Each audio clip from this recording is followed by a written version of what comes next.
This call is now being recorded. Spine सीधी, 3 बार ओम का उच्चारण और उसके बाद प्रार्थना।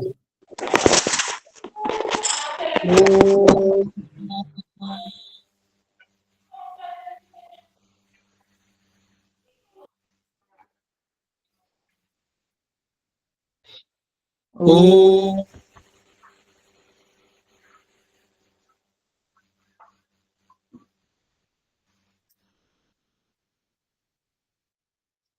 ओम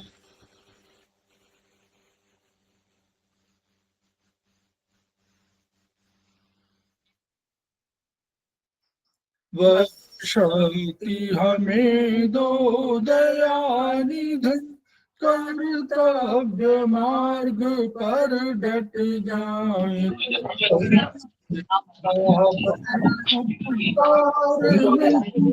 निज जीवन फल बना जाए, वह शक्ति हमें दो दयानिधि, कर्तव्य मार्ग पर डट जाए। हम दीन दुखी निबलों बिकलों के सेवक बन संताप हरे, जो है बिछड़े भूले भटके, उनको तारे खुद तर जाए। वह शक्ति हमें दो दयानिधि, कर्तव्य मार्ग पर डट जाए। छल द्वेष दंभ पाखंड झूठ अन्याय से निश दिन दूर रहे, जीवन हो शुद्ध सरल अपना, शुचि प्रेम सुधारस बरसाए। वह शक्ति हमें दो दयानिधि, कर्तव्य मार्ग पर डट जाए। निज आन मान मर्यादा का प्रभु ध्यान रहे, अभिमान रहे, जिस देव भूमि में जन्म लिया, बलिदान उसी पर हो जाए। वह शक्ति हमें दो दयानिधि, कर्तव्य मार्ग पर डट जाए। पर सेवा पर उपकार में हम निज जीवन सफल बना जाए।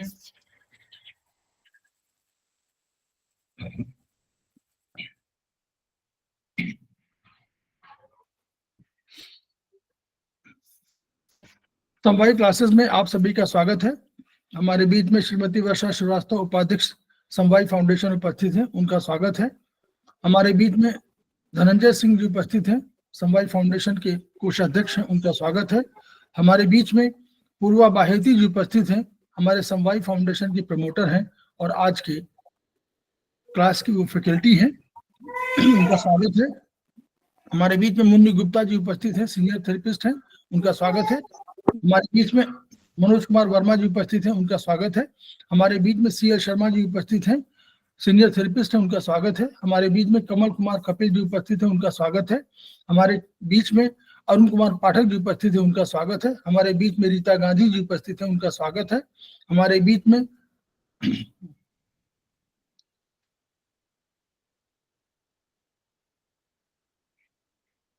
बीच में भारत तोमर जी उपस्थित हैं, उनका स्वागत है। हमारे बीच में दीपा मादान जी उपस्थित हैं, उनका स्वागत है। हमारे बीच में मोनिका सिंघल जी उपस्थित है, उनका स्वागत है।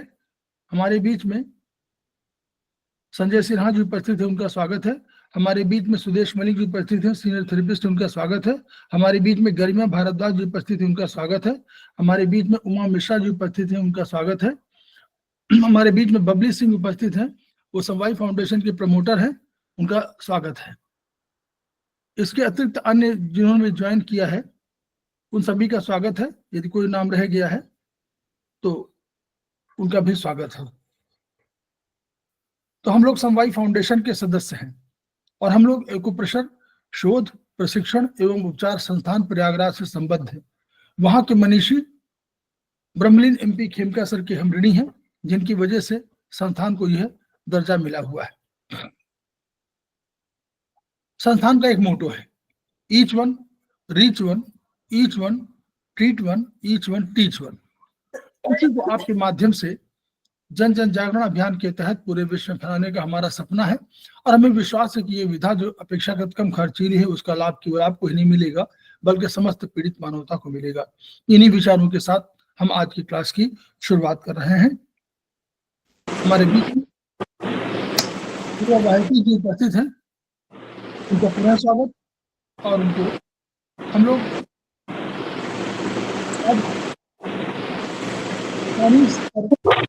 स्टडी करेंगे और चाइनीज के संबंध में विचार करेंगे। ब्लड टोटाइज 7 में जो चैप्टर है हमारा, चैप्टर नंबर 5 है, 6 है, वो डिजीज रिलेटेड टू ब्लड, उनके संबंध में हम चर्चा करेंगे। ओवर टू पूर्वा, मैं शेयर कर दे रहा हूँ। गुरुओं को नमन करते हुए आज की क्लास शुरू करेंगे। सर स्टार्ट करें जी। तो आज का टॉपिक है blood related diseases. So blood related diseases start करने से पहले हमको समझना चाहिए ब्लड तो सबको पता है, ब्लड को हिंदी में क्या कहते हैं? खून। खून होता क्या है? देखिए, खून वो लाल रंग का जो सब्सटेंस हमारे शरीर में घूम रहा होता है उसको खून बोलते हैं, हमको सबको पता है। लेकिन मेडिकल साइंस और CA चाइनीज एक्यूप्रेशर के हिसाब से खून की कुछ डेफिनेशंस और भी है, कुछ और काम भी है। सबसे जरूरी काम सबको पता है, हीमोग्लोबिन सब जगह पहुंचाना। हीमोग्लोबिन में ऑक्सीजन है, उसको सब जगह पहुंचाना, ये सबसे बड़ा काम है। उसके अलावा और भी काम है, जैसे मैंने आपको समझाया था लाइफ सब्सटेंस के चैप्टर में, मैंने लास्ट टाइम बताया था कि कैसे फूड चीज से ब्लड हार्ट में जाके और हार्ट से वो ब्लड के थ्रू ची को कैसे पूरी बॉडी में सर्कुलेट करता है बेसिकली। तो मतलब खून के साथ ताकत, एनर्जी को सप्लाई करने का काम भी ब्लड का है। उसके अलावा भी और कुछ काम है, जैसे सर्कुलेशन ऑफ वाइटल सब्सटेंसेस, मतलब इंपॉर्टेंट सब्सटेंसेस हुए। अगर देखिए एक चीज समझाती हूँ, blood is a fluid connecting tissue, ये हमने पढ़ा था।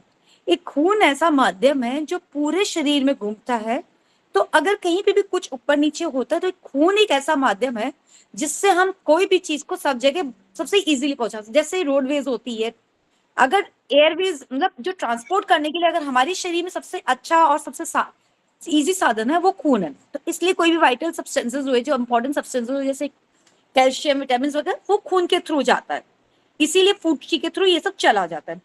और न्यूरिशमेंट टू हार्ट को न्यूरिश करता, मतलब खून अपने आप को हार्ट को न्यूरिश नहीं करेगा तो खून ब्लड कैसे सर्कुलेट करेगा, हार्ट कैसे सर्कुलेट करेगा, इसलिए वो करता है। ये चीज हम आगे आपको समझाएंगे कि इनका क्या यूज है CA में, इसलिए मैं आपको एक ब्रीफ आउट कर रही हूँ। जिससे अगर हार्ट न्यूरिश रहेगा तो दिमाग शांत रहेगा, बिकॉज हार्ट में कहते हैं वो दिमाग का स्थान हार्ट में होता है, तो इसलिए अगर हार्ट शांत रहेगा तो दिमाग शांत रहेगा।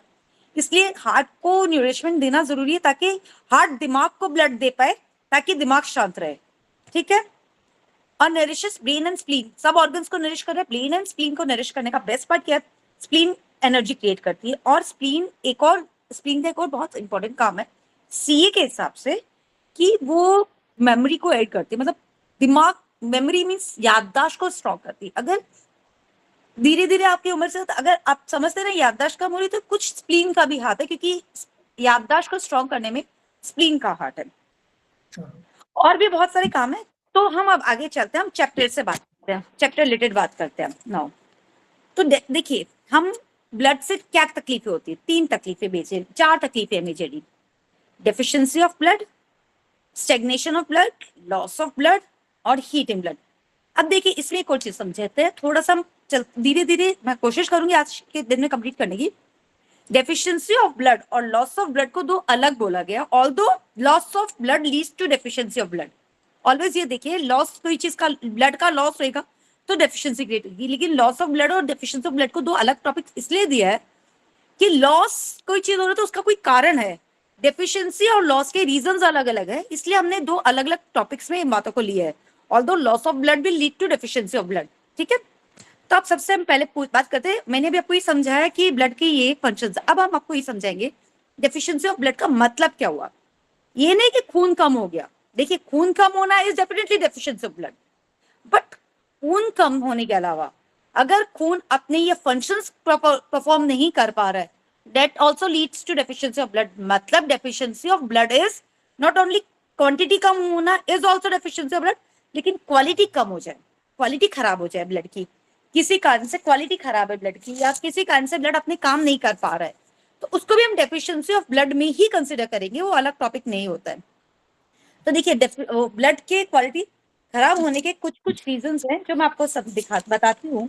जैसे सपोज करो हीमोग्लोबिन कैरी करने की, ब्लड तो है लेकिन हीमोग्लोबिन कैरी करने की कैपेसिटी कम हो रही है, तो उसको हम डेफिशिएंसी ऑफ ब्लड बोलेंगे। और अगर सपोज करो कि उसमें कोलेस्ट्रॉल बढ़ गया, तो वो भी क्वालिटी ऑफ ब्लड खराब हो गई, तो उसको भी डेफिशिएंसी ऑफ ब्लड बोलेंगे। यूरिया बढ़ गया तो भी उसको हम deficiency of blood he consider करेंगे, बिकॉज क्वालिटी ऑफ ब्लड खराब हो रही है, बेसिकली जो ब्लड के काम है वो ब्लड नहीं कर पा रहा, तो उसको हम डेफिशिएंसी ऑफ ब्लड में लेंगे, ठीक है। नाउ हम देखते हैं डेफिशिएंसी ऑफ ब्लड होती का। एक तो ब्लड के लिए दो, देखिए इधर मैं आपको एक चीज बताती हूँ, ब्लड के लिए अगर हमारी बॉडी में ऑर्गन्स जो रिलेटेड रहते हैं, ब्लड ब्लड का होता है क्या, हार्ट पंप करता है, लीवर के पास ब्लड जाता है, लीवर उसमें ऑक्सीजन बढ़ता है, वापस हार्ट को दे देता है, ठीक है। किडनी के पास ब्लड जाता है, किडनी क्या करता है, उसमें से टॉक्सिन्स निकालता है, फिर वापस से भेज देता है। लीवर क्या करता है ना, लीवर क्या करता है ना, लीवर के पास मैंने जो आपको वो समझाया था ची वाला चीज, देखिए दो चीजें होती है, हर इस थेरेपी के दो पार्ट्स है, मेटाफिजिकल एंड फिजिकल। मेटाफिजिकली जो ची थी, ची is always metaphysical thing, it's not a physical thing, वो फिजिकल है नहीं मेटाफिजिकल है, तो वो काम ची पहुंची हार्ट में और वो गया, वो मेटाफिजिकल प्रोसेस हुआ। फूड का जो मेटाफिजिकल सब्सटेंस था वो ऐसे सर्कुलेट है, लेकिन जो फिजिकल सब्सटेंस होता है फूड का, वो एसआई में जाता है, स्मॉल इंटेस्टाइन उसको एब्जॉर्ब करता है, फिर वो लीवर के पास जाता है।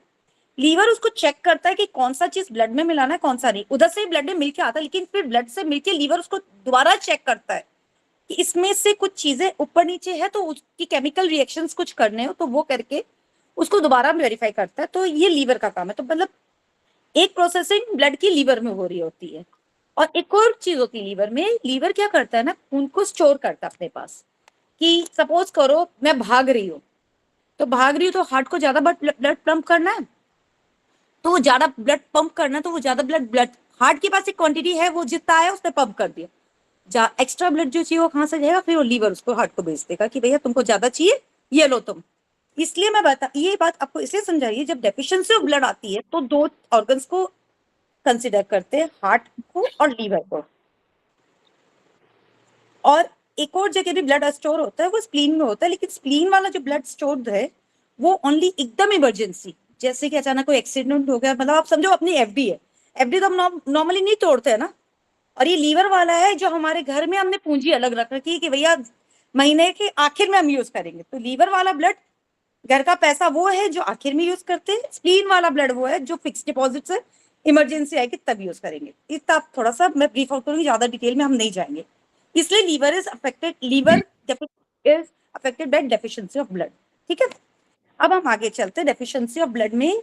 हार्ट में अगर ब्लड डेफिशिएंसी होगी ना, तो देखिए देखिए आपको सिम्टम्स आप बुक से पढ़िए, सारे ऑलमोस्ट सेम है, लेकिन मेजर सिम्टम्स जो है ना वो एक ये है कि है ना चेहरे पे है ना चमक नहीं रहेगी, सफेद होएगा और चमक चली जाएगी, गोरा होएगा लेकिन उसमें वो चमक नहीं रहेगी, वो दिखाएगा कि चेहरे पे हार्ट में ब्लड डेफिशिएंसी। जैसे पल्पिटेशन, क्योंकि पल्पिटेशन कहाँ से होता है, हार्ट से होता है।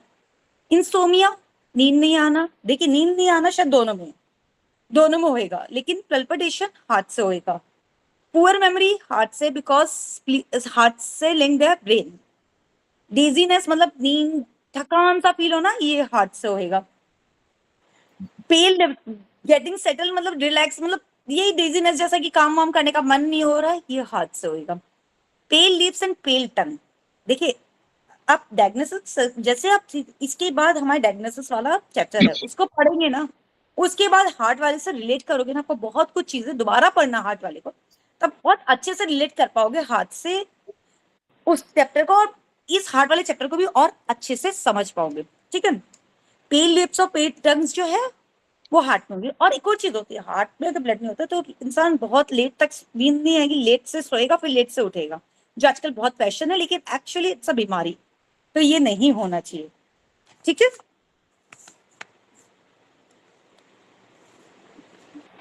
अब होता है लीवर ब्लड डेफिशिएंसी, ठीक है। लीवर और हार्ट ब्लड डेफिशिएंसी के जितने पॉइंट्स है ये टोन होंगे। एक और चीज मैं आपको इधर बताती हूँ, ये चैप्टर यहाँ पे है और एक पीछे हार्ट का पर्टिकुलर चैप्टर है, उस पे पर्टिकुलर टॉपिक पे पर्टिकुलर पॉइंट्स के पूरी एक्चुअली देखिए मैं समझा दूंगी यहाँ पे। अगर आपको स्टडी करनी है तो आपको दूसरा तरीका वो करना पड़ेगा। मैंने खुद ने अभी पढ़ा, पूरा चैप्टर पढ़िए, पूरा मत पढ़िए, उसमें टॉपिक दिया हुआ हार्ट ब्लड डेफिशिएंसी का, उसको पढ़िए। हर पॉइंट का स्पेसिफिक रीजन दिया हुआ है कि इस पॉइंट को हमने क्यों यूज किया है। अगर P6 यूज किया है तो P6 का स्पेसिफिकेशन है, P6 से ये इफेक्ट होता है इस चीज में, इसलिए P6 को यूज किया है। इसलिए आई वुड सजेस्ट कि आप इसको एक बार पढ़ना चाहिए, आपको वाला चैप्टर को पूरा। देखिए हार्ट चैप्टर पूरा नहीं पढ़ पाओ तो टॉपिक वाइज पढ़िए, जैसे आप अगर ब्लड पढ़ लो तो ब्लड देखिए जो भी टॉपिक है हार्ट का उसको पढ़ लीजिए, ठीक है। दूसरा होता है लीवर का, तो मैंने बताया लीवर का लिंक क्या है वो तो मैं आपको समझा चुकी हूँ। अब लीवर में अगर ब्लड डेफिशिएंसी होगी तो क्या करेगा लीवर, लीवर के पास खुद के पास ही ब्लड नहीं है, तो इन केस ऑफ इमरजेंसी वो हार्ट को ब्लड कैसे देगा। तो अगर वो हार्ट को ब्लड नहीं देगा तो प्रॉब्लम होगी, क्योंकि हार्ट क्या पंप करेगा, अल्टीमेटली हार्ट भी तो कुछ पंप करने के लिए, हार्ट के पास ब्लड कम है तो शरीर में ब्लड कम जा रहा है, इसलिए लीवर ब्लड डेफिशिएंसी को हम लोग को कंसीडर करना पड़ता है। देखिए और एक और देखिए इसमें क्या है, स्ट्रेंगी पीरियड इन एमेनोरिया, लेंटी पीरियड्स में ब्लड कहाँ से आएगा, यूट्रस के पास ब्लड कहाँ से जाएगा, लीवर ने ब्लड नहीं दिया तो इसलिए ये होता है। और blooded eye vision, blooded vision के साथ एक और चीज है, ये देखिए मैंने भी है ना अभी ढूंढ के निकाली है, पेज नंबर डायग्नोसिस वाले पेज नंबर 127 से, floaters in front of eyes, ऐसे ना पतंगे जैसे आंख के सामने दिखेंगे आपको।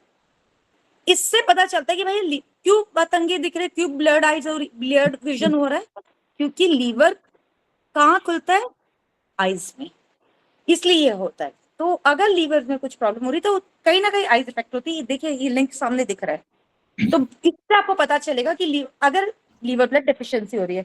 Numbness in limbs, why it's numbness in limbs, इसका रीजन समझिए। हार्ट ने कम ब्लड पंप किया तो वो कम ब्लड सबसे पहले कहाँ तक, मतलब वो लास्ट के जो ऑर्गन्स है वहां तक नहीं पहुंच पाएगा, पंप ब्लड कम पंप हुआ है। तो नमनेस इन लिम्स मतलब लिम्स मींस, लिम्स मतलब क्या होता है, हाथ और पैर जो एक्सटेंशन है उनको लिम्स बोलते हैं। तो सबसे कम तो जनरली पैर में फिर भी चला जाता होगा क्योंकि टुवर्ड्स ग्रेविटी जा रहा है, हार्ट में कुछ कंपेरेटिवली थोड़ा कम होगा, लेकिन आपको नमनेस फील होगी कहीं ना कहीं। इंसोमिया दोनों में सेम है, बिकॉज ब्रेन के पास ब्लड नहीं जा रहा है। मसल क्रैम्प, ये देखिए ये चीज एक है जो लीवर में है और हार्ट में नहीं है, क्रैम्प्स लीवर में है हार्ट में नहीं है, ब्राइटल नील्स लीवर में है हार्ट में नहीं है, पेल टंग दोनों में है, डिजीनेस। देखिए एक चीज बताते हो कि हमको जो सिखाया गया था, अगर देख जब पेशेंट आए या कोई बीमारी लेके आए, तकलीफ लेके आए ना, तो ऐसे नहीं करते कि ये है ये नहीं है कि अब हमको लग रहा है डेफिशिएंसी ब्लड है, अब हमको देखना है कि किसके पास कौन सा ऑर्गन अफेक्टेड है, तो हमको पता है क्या करना पड़ता है, उल्टा तरीका होता है। ये है दोनों में है, ठीक है दोनों को है, अब ढूंढना पड़ता है कि कौन सी एक चीज है जिससे हम बाइफरकेट कर पा रहे हैं। जैसे हम बता रहे, सिंपल सी बात है, पुअर मेमोरी इसमें दी है उसमें नहीं दी, हार्ट में दी है लंग्स में नहीं दी, और ब्राइटल नेल्स लंग्स में दिया हार्ट में दिया, आईज का प्रॉब्लम लंग्स में दिया हार्ट में दिया। ये जो थोड़े से पॉइंट्स है ना, इनको चेक करना पड़ेगा, तभी हमको समझ में आ पाएगा कि प्रॉब्लम एक्चुअल किस ऑर्गन में, हमको ट्रीटमेंट क्या करना है। देखिए और ये ट्रीटमेंट यहाँ पे दिया हुआ है, लेकिन एक बेसिक ट्रीटमेंट है, मैंने भी गूगल से देखा, देखिए तो मैं वो बताती हूँ। अगर ब्लड डेफिशिएंसी हो तो क्या होता है, GB39 को टोन कर, देखिए GB39 को टोन करना, GB39 क्यों टोन कर रहे हैं, क्योंकि इन्फ्लुएंशियल पॉइंट है, बोन मैरो पॉइंट है। UB17 टोन करना क्यों, फ्लूइड मीटिंग पॉइंट है, इन्फ्लुएंशियल पॉइंट है। लीवर 13 क्यों टोन कर रहे हैं, front shoe of the spleen, अच्छा front shoe point of the spleen. अब ये चीज सॉरी मैं ये बताना भूल गई, अगर ब्लड डेफिशिएंसी हो रही है तो एक बहुत बड़ा कारण होता है स्प्लीन और स्टमक का। अब ये पूछेंगे क्यों, क्योंकि मैंने आपको ये बताया था उसमें, वो वाला चैप्टर कौन सा, लाइफ सब्सटेंस में बताया था कि खाना खा के उसको, खाना से एनर्जी ताकत कौन निकाल रहा है, स्प्लीन। अगर वो खाना या तो खाना ठीक से प्रोसेस नहीं हुआ होगा, हम लोग बेसिकली कंसिडर ये करता है कि इंसान नॉर्मल डाइट ले रहा है, सब कुछ लाइफ हेल्दी लाइफ जी रहा है, तो हम यही कंसिडर करेंगे ना कि खाने का प्रोसेसिंग ठीक से नहीं हुआ। खाने की प्रोसेसिंग ठीक नहीं होने के लिए दो ही ऑर्गन्स रिलेटेड है, स्प्लीन एंड स्टमक। स्टमक ने या तो खाना डाइजेस्ट ठीक से नहीं किया या स्प्लीन ने उसकी एनर्जी ली नहीं है, तो इसलिए हम स्प्लीन को कंसिडर करके उसका पॉइंट देते हैं। अब मैं एक चीज बोलूं, मैं आपको ये पॉइंट्स बता रही हूँ, इसका ये मतलब नहीं कि इससे इलाज हो जाएगा। ये पॉइंट्स हम सिर्फ जो सीनियर थेरेपिस्ट है, it's not for them, it's for general जो अभी अभी ये विधा सीखने लगे। मैं ये पॉइंट सिर्फ उनको बताना चाहूंगी, क्योंकि अगर कोई आया लगे आपको ब्लड डेफिशिएंसी, इसके 8-10 पॉइंट्स है, हम वो 8-10 पॉइंट लगाएंगे तो मेरे साथ भी हुआ था, इसलिए बता रही हूँ। लोग समझते आता जाता तो है नहीं इतने सारे, अभी तो सीखने लगी, इतने सारे पॉइंट्स लगा के, इतना सारा मैग्नेट लगा के हाथों में भेज दिया हमको। हम पहले 3 पॉइंट्स लगाए, उसको असर आया, फिर वो आया तो हम उसको धीरे से बोले कि देखिए असर तो हो गया, लेकिन अगर आपको लंबे तर्रे का इलाज चाहिए तो आप ये प्रोटोकॉल लगवा लीजिए। तो हम पे बंदे का कॉन्फिडेंस आ गया है तो हमसे वो पॉइंट्स लगवा लेगा। इसलिए मैं आपको ये पॉइंट्स बता रही हूँ कि ये these are only for timings. Protocol दोगे, इलाज लॉन्ग टर्म वो चलेगा, ठीक है। चलिए अब नेक्स्ट चलते status of blood. Status of blood, status of blood मतलब क्या हुआ? स्टेटस का मतलब हमने लास्ट चैप्टर में समझ लिया, रुकावट। खून में रुकावट क्यों आएगी?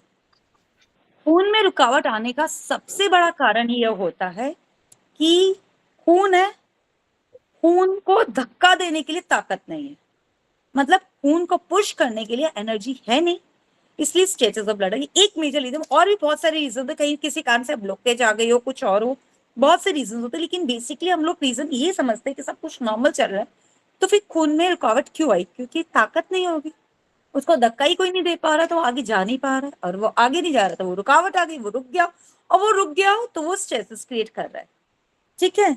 और स्ट्रेचेस ऑफ ब्लड होते हैं वो सब ऑलमोस्ट, देखिए खून तो सब ऑर्गन्स में जा रहा है ना, तो स्ट्रेसेस ऑफ ब्लड सब ऑर्गन्स में आता है।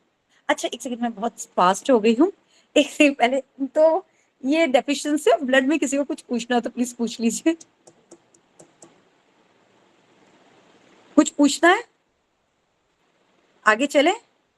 नहीं मैडम। आगे चले?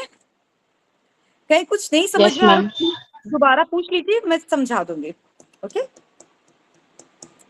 चलिए अब चलते स्ट्रेसेस ऑफ ब्लड। खून तो हर ऑर्गन में जा रहा है तो रुकावट तो कहीं पे भी आ सकती है, तो स्ट्रेसेस ऑफ ब्लड मींस रुकावट आना। तो देखिए जनरली देखिए नील जमती है, तो नील जमती तो हम क्या समझते हैं? नील जमने का मतलब कि खून जमा हो गया है ना। तो stretches of blood will generally create the problem of, जहां पे वो स्ट्रेसेस है दो चीजें कॉमन होगी, नील सा फील होएगा, अगर बाहर का ऑर्गन है तो नील सा फील होएगा, अंदर के ऑर्गन है तो पेन होएगा, स्टम्बिंग पेन, स्टबिंग पेन और प्रिकिंग पेन, और एक पर्टिकुलर जगह पे, क्योंकि जिस जगह रुकावट आ गई है ना उसी जगह पे ज्यादा पेन करेगा। अगर इसका हम स्टेटस का मतलब ये समझ सकते हैं, अगर देखिए इसका 100% ये नहीं कि मतलब यही होएगा, लेकिन हम उस टाइम पे ये कंसीडर करेंगे अगर एक ही जगह पे बहुत ज्यादा तेज दर्द और एक ही जगह पे बहुत ज्यादा प्रिकिंग पेन हो रहा है, मतलब कुछ चीज वहां पे रुकी है, वो निकलने की कोशिश कर रही है और वो निकल नहीं पा रही, इसलिए उस जगह पे वो दर्द क्रिएट कर देती है। ये मूवमेंट नहीं हो रहा है, चाह रहा है, तो वो स्टेचेस ऑफ ब्लड उस स्टेटस क्रिएट करता है। मतलब नॉट ओनली ब्लड, हर चीज का स्टेटस का एक ही सिम्टम, मेजर सिम्टम ये रुकावट है, जाने की कोशिश कर रहा है, नहीं जा पा रहा, तो वो पेन कर रहा है वो, और वो पर्टिकुलर लोकेशन पे होएगा क्योंकि वहीं पे वो रुका हुआ है, वहीं पे वो हिल रहा है, डुल रहा है, परेशान हो रहा है, इसलिए, ठीक है। अब होते हैं स्टेटस ऑफ ब्लड कहाँ कहाँ होता है? लीवर। हम पहले सबसे पहले बात करते हैं लीवर की। लीवर में स्टेटस ऑफ ब्लड होता है तो सिम्टम्स क्या आएंगे? पेल नेल्स, मैंने आपको बोला ना, पर्पल नेल्स, मैंने कहा ना ब्लू या पर्पल नेल्स होंगे, pale tongue, painful periods, dark menstrual cycle, painful होंगे, and premenstrual pain. Premenstrual pain है, देखिए मैं बताऊं, अच्छा वैसे एक बात बताऊं, अगर ब्लड के चैप्टर को पढ़ना है ना तो पीछे मेंस्ट्रुअल साइकिल का डायग्नोसिस उसको पढ़ने का जरूर ये पढ़ना, क्योंकि उसमें menstruation is almost related with bloods ना, ब्लड का ही एक पार्ट है बहुत बड़ा, उसमें ना ब्लड के बहुत सारे चीजें दी हुई है उसमें, ब्लड में हीट होगी तो उधर क्या होगा, तो आप उसको अगर समझ लोगे ना, लेडीज का तो आधा प्रॉब्लम आप इजीली समझ पाओगे कि इसको क्या प्रॉब्लम है, ब्लड का कौन सी प्रॉब्लम इसको आ रही है, वो आप इजीली समझ पाओगे अगर उस चीज से इस चीज को रिलेट कर लोगे तो। ठीक है, पेज और नंबर पेज नंबर बता दो। मैं बता देती हूँ सर, मेरा नंबर लिखा हुआ है, मेरा पेज इंग्लिश बुक का लिखा है 118। पेज नंबर 137, मैं इंग्लिश बुक का, एक सेकंड सर, मैंने चैप्टर नंबर चैप्टर 9 ना। सर डायग्नोसिस का है। हाँ हाँ, चैप्टर 9, पेज नंबर 137, 138, 139। 129 आ रहा है, मेरे तो पता नहीं, नहीं ये रहा। 137 to 139 diagnosis. Sir English book में 129 है। हिंदी वाले में 137 से 139 है ठीक है, चैप्टर। हाँ ठीक है, उसको उससे आप डेफिनेटली इसको रिलेट करने की कोशिश करिएगा, बहुत इजी हो जाएगा इस चीज को समझना। मैंने भी 3 बार उसको रेफर किया था। तो ठीक है, ये हो गया हमारे लीवर में। लीवर में मैंने आपको बताया, और एक और चीज मैंने आपको बताई ना, स्टम्पिंग पेन। अब जिस अपने को हमको ये समझ में आ गया हमारी बॉडी में कौन सा ऑर्गन कहाँ पे, किस जगह पे पेन हो रहा है, उससे हम कुछ तो, अगर जैसे सपोज लीवर में बहुत स्टमिंग पेन हो रहा है, बहुत ज्यादा पेन हो रहा है, तो हमको समझ में आ गया कि लीवर में तकलीफ है, और एक ही जगह पे लगातार पेन हो रहा है, तो हमको समझ में आ रहा है स्टेग्नेशन है। अब फिर हम बाकी चीजें समझेंगे, स्टेग्नेशन किस चीज का है, फिर हम समझेंगे ची को समझेंगे, ब्लड को समझेंगे, और बाकी थोड़ा बहुत और कुछ है तो समझेंगे। फिर हम धीरे धीरे ऐसे रूल आउट, देखिए एक दिन में थेरेपिस्ट नहीं बन पाए, रूल आउट करना पड़ेगा और एलिमिनेट करना पड़ेगा। अच्छा ये नहीं है तो ये तो नहीं है, दूसरा ऑप्शन मिलो, ऐसे करके धीरे धीरे हमको खुद को पढ़ना पड़ेगा, समझना पड़ेगा, और धीरे धीरे हम समझेंगे। बेसिकली मैथ्स पढ़ी थी, फॉर्मूले कौन से लगाने वो हमको धीरे धीरे प्रैक्टिस से समझना पड़ेगा। ठीक है, अब हम बात करते हैं हार्ट की। देखिए हार्ट में क्या हो रहा है, पर्पल लिप्स हो रही है, purple tongues on the side of the lips. ये है ना, लिप्स बहुत इजी चीज है समझने के लिए। लिप्स में टंग बहुत इजी चीज है, थोड़ा सा इजी रहता है समझने। टंग का है ना, टंग में हर ऑर्गन का एक लोकेशन दिया हुआ है, तो हम उसको भी बहुत कुछ हेल्प कर सकते हैं कि टंग में टिप इज हार्ट, उसके बाद लंग्स है। आप पढ़ेंगे ना धीरे धीरे, इसमें पीछे टंग का भी चैप्टर है, आप उसको पढ़ेंगे ना, उसमें एक पूरा प्रॉपर डायग्राम है, उसको बस उसको देख लीजिए तो आप प्रेफर कर पाओगे कि किस एरिया में प्रॉब्लम है। टंग का जो सामने का भाग है वो हार्ट का है, उसके पीछे पेरिकार्डियम, उसके पीछे लंग्स, और बीच का स्टमक का वो है, उसके दोनों तरफ जो है स्प्लीन का है, और बैक में जाकर किडनी, और उसमें लीवर, और लीवर भी है, किडनी भी है, और ये बैक वाले जो स्टमक वगैरह का एरिया है। तो बीच में स्टमक का एरिया है, ये समझ लीजिए, और उसके बगल में चारों तरफ घेर रखा है स्प्लीन ने। ठीक है, ये है। तो आगे का भाग इसलिए बैंगनी है, इसका मतलब कि ये हार्ट का है। 142 पेज नंबर है इंग्लिश वाली बुक में टंग का, उसमें पूरा चैप्टर देखिए, इतना इजीली दिया हुआ है, आपको बहुत इजी है समझना, इतना इजी दिया हुआ है। तो आप बस एरिया देख लो कि किस एरिया में प्रॉब्लम, किस एरिया को, किस कौन से एरिया में कलर है और सब में चेंज है, और वो इजीली आप पता कर सकते हो कि किस ऑर्गन को अफेक्टेड हो रहा है, कौन सा एरिया अफेक्टेड है। हिंदी बुक में 150, हिंदी बुक में 150। और देखिए अब वापिस से देखिए, इधर भी लिखा है stabbing and pricking pain in chest. Chest में कौन सा ऑर्गन था, हार्ट, उस जगह स्टेग्नेशन है इसलिए चेस्ट में पेन हो रहा है। और एक और चीज देखिए, इसमें कोल्ड हैंड्स है, स्टेग्नेशन ऑफ ब्लड में कोल्ड हैंड है। और अब इसमें देखिए लंग्स का, पर्पल वेन्स अंडर टंग। देखिए पर्पल वेन्स अंडर टंग इधर भी है और एक और जगह और आएगी, लेकिन इस जगह पर्पल कलर का वेन हो जाएगा। Purple tongue on the location of lungs, देखिए लंग्स की लोकेशन पे पर्पल कलर, उसमें क्या था, at the location of heart purple colour था।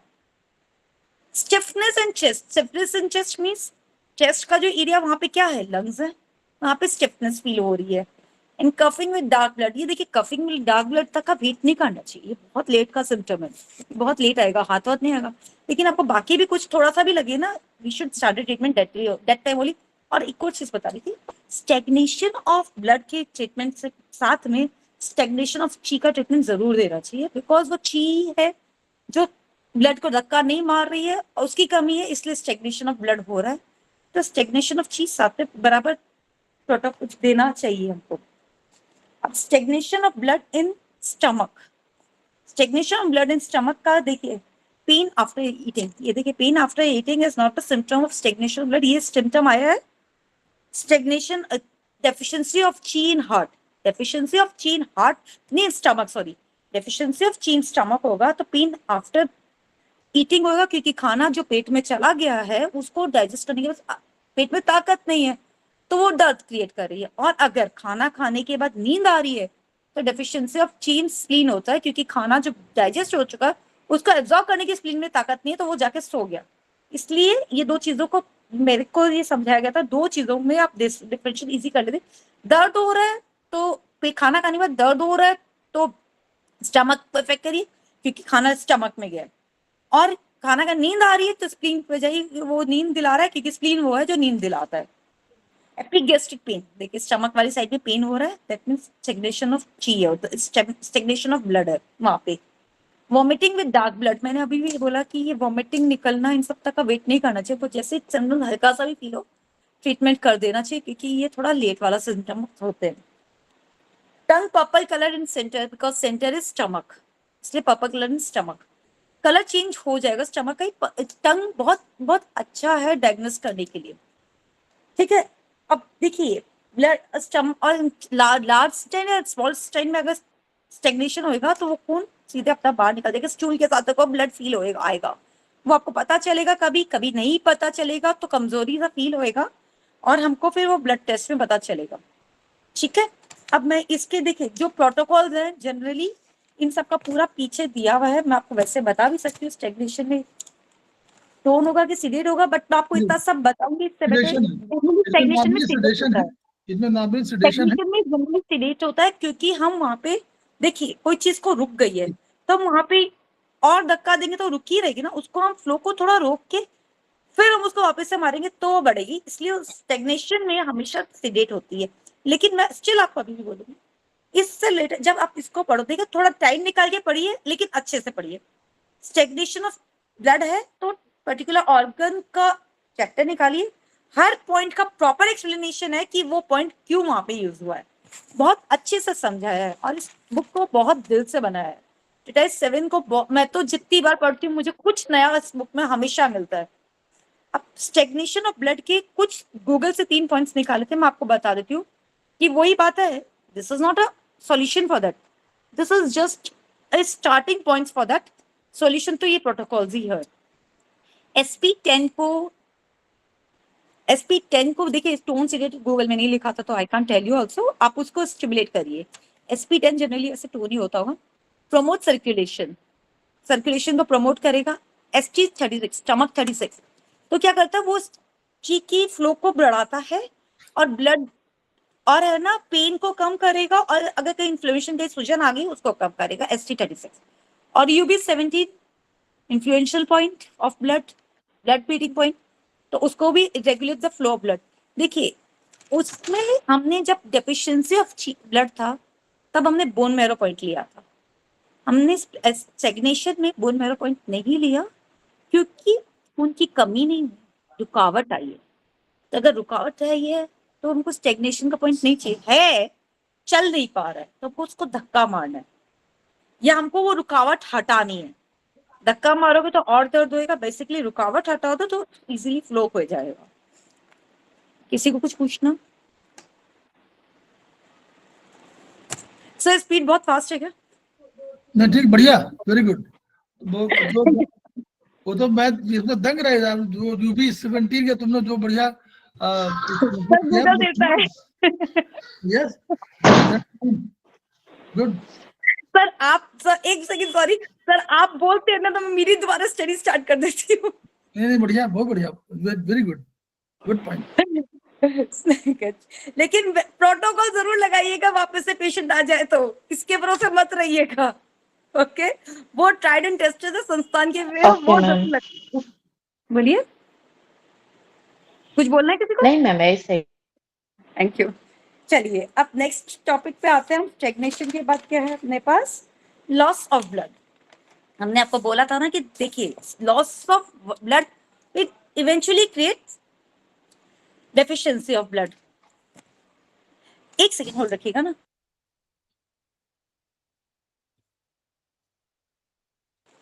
है ना, loss of blood will ultimately lead to stagnation of blood, नहीं डेफिशिएंसी ऑफ ब्लड। लेकिन हम लॉस ऑफ ब्लड को देखिए, हम डेफिशिएंसी ऑफ ब्लड को ट्रीट कर देंगे, लेकिन हमको समझना तो पड़ेगा ना कि ब्लड लॉस क्यों हो रहा है, उसको भी तो रोकना पड़ेगा। अगर हम उसका ट्रीटमेंट नहीं करेंगे तो हम कितनी भी डेफिशिएंसी को वर्क कर लेंगे, वो तो निकलता जाएगा, लॉस होता जाएगा, हम डेफिशिएंसी वर्क करते रहेंगे, तो हमको उस पर भी वर्क करना है। इसलिए हमने लॉस ऑफ ब्लड को अलग टॉपिक लेके उसके बारे में हम बात कर रहे हैं, ठीक है। लॉस ऑफ ब्लड का देखिए, लॉस ऑफ ब्लड के रीजंस होते हैं, देखिए, बिकॉज इफ सपोज करो, एक second,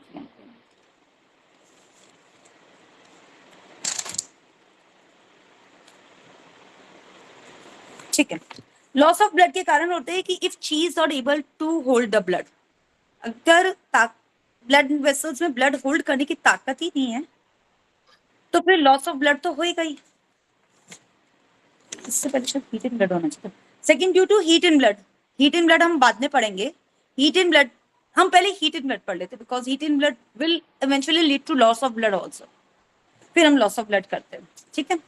heat in blood, heat in blood क्या होता है ना, खून को थोड़ा सा एल्कलाइन होना पड़ता है, लीक क्यों ऑर्गन्स में जाए। अगर कोई, अब सपोज करो पाइप है, क्या खून कहीं से जा रहा है, आर्टरीज या वेन्स से जा रहा है, पाइप है, उसमें हम या तो उसमें कैपेसिटी ऑफ गर्म चीजों को यूज करेंगे, लेकिन गर्म चीजों को यूज करने की नहीं है, तो क्या होता है ना, वो धीरे धीरे पाइप को डिस्टर्ब करेगी, और वो पाइप को डिस्टर्ब करके क्या होगा, पाइप से खून चीज बाहर आने लगती है। सेम वे अगर हीट है तो हीट जिस ऑर्गन में जा रही है उसको भी अफेक्ट करेगी, लेकिन वो आर्टरीज और वेन्स को भी अफेक्ट करेगी, इसके कारण उससे लॉस होता है। और heat in blood, heat blood है, हीट है, बाकी जगह सब जगह जा रही है, तो जिस जगह पे हीट है उस जगह को तो अफेक्ट करेगी, बाकी चीजों को भी अफेक्ट करेगी। तो हम पढ़ते हैं हीट इन ब्लड क्या क्या करती है। अभी इससे पहले देखिए, हीट इन ब्लड, अगर ब्लड में हीट है तो सब 3-4 चीजें मेन होती है। हीट है तो फ्लो तेज हो गया, तो थोड़ा फास्ट चलेगा, तो क्या होगा, रैपिड पल्स हो जाएगी, क्योंकि वो जल्दी जा रहा है, तो पल्स थोड़ी फास्ट रहेगी। और अगर नहीं, मैंने अभी बताया ट्रीटेड प्रॉपर्ली हो तो ब्लड वेसल्स को डैमेज कर सकती है, हैवी ब्लीडिंग हो सकती है। अब देखिए, ब्लड वेसल्स को डैमेज करके ब्लीडिंग हो सकती है, लेकिन ब्लड वेसल्स और भी कारणों से डैमेज होते हैं। पहली बात होती है हीट इन ब्लड, दूसरी बात ब्लड स्टेग्नेशन, अगर जगह पे खून रुका हुआ है और दूसरा पुश कर रहा है, क्या होगा, या तो वो धक्का मार के इसको तोड़ देगा, और अगर नहीं तोड़ पाया तो क्या होगा, वहां पे निकल जाएगा, निकलेगा ही ना, वो पाइप फूट जाएगा वहां से। तो स्टेग्नेशन ऑफ ब्लड से भी कभी कभी ब्लड वेसल्स डैमेज होते हैं। और तीसरा बताया ना, she not able to hold the blood, इसके कारण।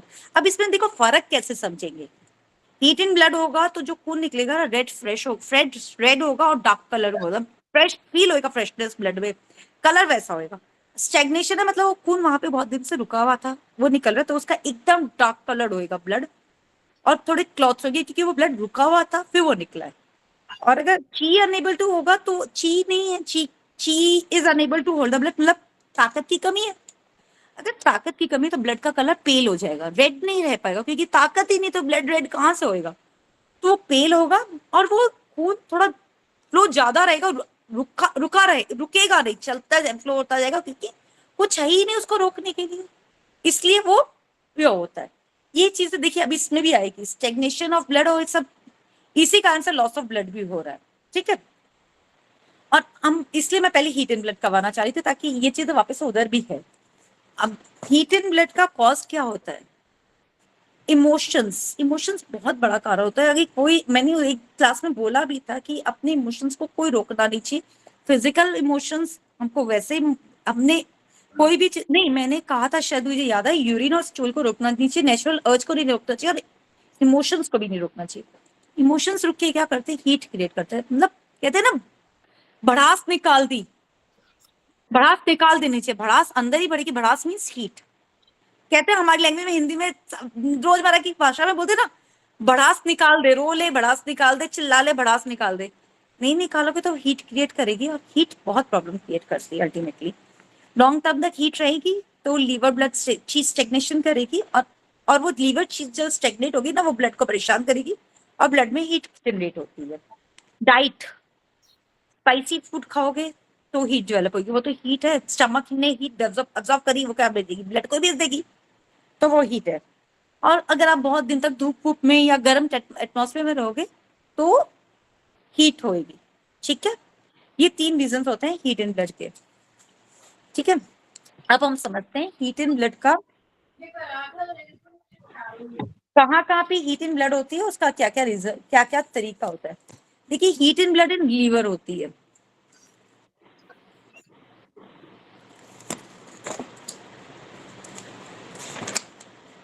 Heat in blood in liver होगी, लीवर लिखा है, heat in blood in liver होगी, तो उसमें क्या होएगा, देखिए बाकी सब देखिए प्रोटोकॉल सिंपल है। हीट इन ब्लड के मैं आपको बता देती हूँ सिम्टम। एपिगैस्ट्रिक मतलब जनरली ना हीट सा फील होएगा, चेहरा लाल हो गया, सब कुछ होगा, लेकिन सबसे इंपॉर्टेंट है जो टंग होएगी ना उस पे ना अल्सर होएगा और उसके चारों तरफ व्हाइट रिम्स होएगी, मतलब सर्कल व्हाइट कलर का, उसको हम जो बोलते मवाद जैसा एक व्हाइट कलर का रिम्स हो जाएगा अगर heat in blood because of liver में। और heat in blood in stomach होएगी ना तो सिर्फ वो रिम्स होंगी और स्टमक में वो रेड कलर का अल्सर होएगा। और एक और चीज, heat in blood in liver होएगी ना तो पूरे दिन मुंह खारा रहेगा। और ब्लड हीट स्टमक से आएगी, नहीं हार्ट से आएगी, तो सुबह का मुंह खारा होएगा। ये पेज नंबर 118 पे दिया हुआ इंग्लिश बुक में। डायग्नोसिस चैप्टर पढ़ेंगे ना, मेरे तो ये एडवाइस करूंगी उसके बाद दोबारा इसको पढ़िएगा, आपको बहुत अच्छे से चीज समझ में आएगी। और इसके प्रोटोकॉल्स दिए हुए हैं, सबको सीडेट करना है। लिस्ट देखिए, हीट इन ब्लड को जो दिया हुआ है ना उसमें H7, 8 और 9 को सीडेट करना है और CV17, 15 को सीडेट करना है और K6 और SP6 को टोन करना है। देखिए ये भी मैंने पीछे भी देखा था, 2 दिन पहले मैंने भी लगाया, बहुत इफेक्टिव है हीट इन ब्लड का। और इन हार्ट सेम वे, ये जो heat in blood in liver है, heat in blood in liver है, इससे एक और चीज सबसे जरूरी, स्किन में ना रैशेस टाइप के फील होंगे, रेडनेस और रैशेस फील होंगे अगर उसमें होगा। और ब्लड में हो, हार्ट में होगी तो mouth ulcer and mental restlessness, की हीट है हार्ट में तो वो अल्टीमेटली दिमाग को अफेक्ट करेगी इसलिए। और ये जो पॉइंट्स है लीवर 5, 2, 3, GB13 और GB20 ये सब सीडेट होंगे। और लीवर 3, 2, 3, 8, 14 जो है और 5 है, लीवर 2, 3, 8 पर 14, ये भी सारे सीडेट होंगे। और यूबी 18 और 19 है, इंग्लिश बुक में गड़बड़ है, हिंदी का मुझे पता नहीं। और ये जो ये है ना लीवर 2, 3, 8, 14, लीवर 5, यूबी 18 और 19, ये माइग्रेन के भी पॉइंट्स है, क्योंकि लीवर हीट जो है वो सर में चढ़ के माइग्रेन की प्रॉब्लम क्रिएट करती है। देखिए एक चीज समझ लेते हैं, हीट जो भी होगी ना वो ऊपर चढ़ेगी। अब वो डिपेंड करता है हीट है कितनी और किस लेवल तक ऊपर चढ़ पाती है। हीट हमेशा ऊपर चढ़ेगी और अल्टीमेटली आपके सर को इफेक्ट करेगी। ये 4 पॉइंट पूर्वा बहुत इंपॉर्टेंट है। लीवर 2, 3, GB13 और 20, ये माइग्रेन के लिए 4 ही पॉइंट बहुत सफिशिएंट है, नोट करा अच्छा ये है क्या, मैम ने बढ़ाया था लास्ट ईयर, वो मैंने नीचे वाले में लिख दिया था, ऊपर वाले है क्या? नहीं लीवर ठीक है, यही वाला है। लीवर 2, 3 तो लीवर 2 के हो गए, लीवर का हो गया और गार्बेडर का हो गया। केवल लीवर गार्बेडर की वजह से अगर आप इनको कर देंगे तो माइग्रेन का बढ़िया इलाज है।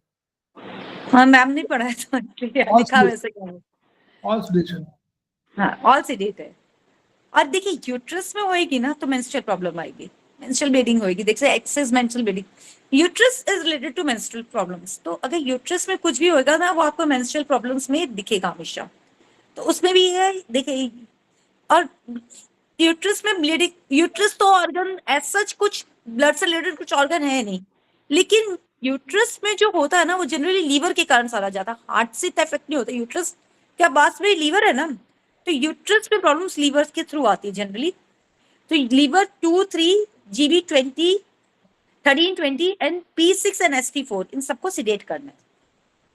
ठीक है, ये हीट एंड ब्लड का हो गया। अब हम पढ़ते हैं स्टेटस ऑफ ब्लड। एक सेकंड, उससे पहले एक चीज थोड़ा सा मैंने गूगल किया था, मैं समझाती हूँ आपको। ब्लड ये जो अपने जो ब्लड की क्या कंडीशन है, ये हम फेस डायग्नोसिस से भी थोड़ा सा समझ सकते हैं, फेस की स्किन को देख के। अगर क्वालिटी ऑफ ब्लड अच्छा है तो स्किन होगी पिंक और चमक की होगी, चमक रहेगी लेकिन पिंक कलर में चमक होगी।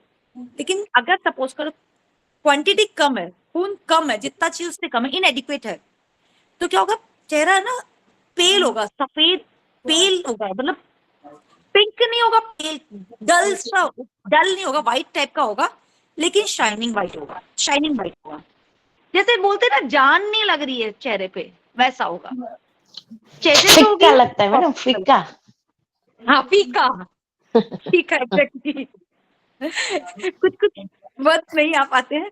स्टेजस होगी तो पर्पल कलर होगा, लेकिन चमक होगी, लेकिन पर्पल कलर होगा। हीट होगी ना ब्लड में, ना ये नॉट ओनली विद ब्लड, बाकी भी अगर बॉडी में भी ये चीजें होगी ना, तो ऐसा दिखेगा कि एक्स्ट्रा रेड कलर है, पिंक नहीं है, रेड है। Pink is good, red is heat.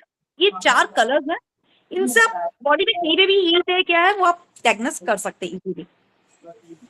ठीक है, अब हम बात करते हैं वो लॉस ऑफ ब्लड की। ठीक है, किसी का माइक चालू है?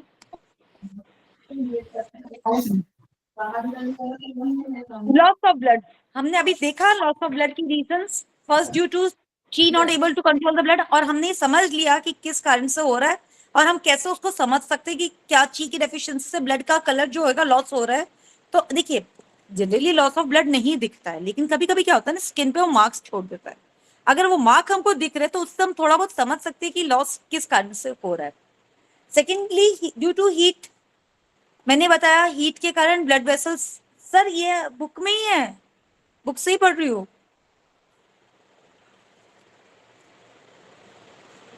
हीट के कारण है जो ब्लड वेसल्स डैमेज हो गए हैं, इसके कारण हो रहा है। Bleeding due to blood stagnation, ये भी मैंने आपको समझाया।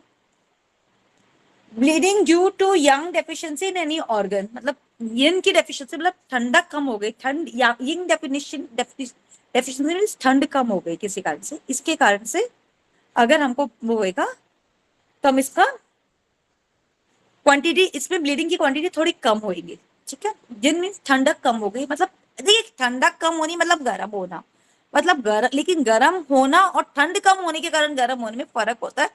वो शायद एक्सेस जीरो एम्प्टी हीट या जो भी था ना, उसमें हमको समझाया गया होगा आप लोगों को। ठीक है, अब देखिए ड्यू टू, अब ये होता कैसे, ये चीजें होती कैसे, हमको पता कैसे चलेगा कि ब्लीडिंग के कारण होता क्या क्या। देखिए, नाक से खून आना, epistaxis means bleeding from the nose. Melaena मतलब डार्क कलर का स्टूल आएगा, कलर स्टूल का कलर है ना हमेशा ना गोल्डन येलो होना चाहिए। स्टूल डायग्नोसिस बहुत अच्छा तरीका है, अपने आप को तो हम डायग्नोस कर सकते हैं। गोल्डन येलो कलर होगा, अगर उसमें रेडिश थोड़ा व्हाइटिश कलर आ रहा है तो मतलब आपने रात को कुछ दूध की चीजें ज्यादा खा रखी है। अब तो हम स्टूल पे नहीं जाएंगे। अगर डार्क कलर है तो मतलब उसमें जहां तक होता हम ये, अगर हमने कुछ पालक या डार्क कलर वेजिटेबल्स या कुछ खाई नहीं, तो हमको ये ध्यान जाना चाहिए, अगर 2-3 दिन लगातार डार्क स्टूल आए तो हमको एक बार ये समझना चाहिए कहीं ब्लड ब्लीडिंग इंटरनली कहीं ब्लीडिंग तो नहीं हो रही है।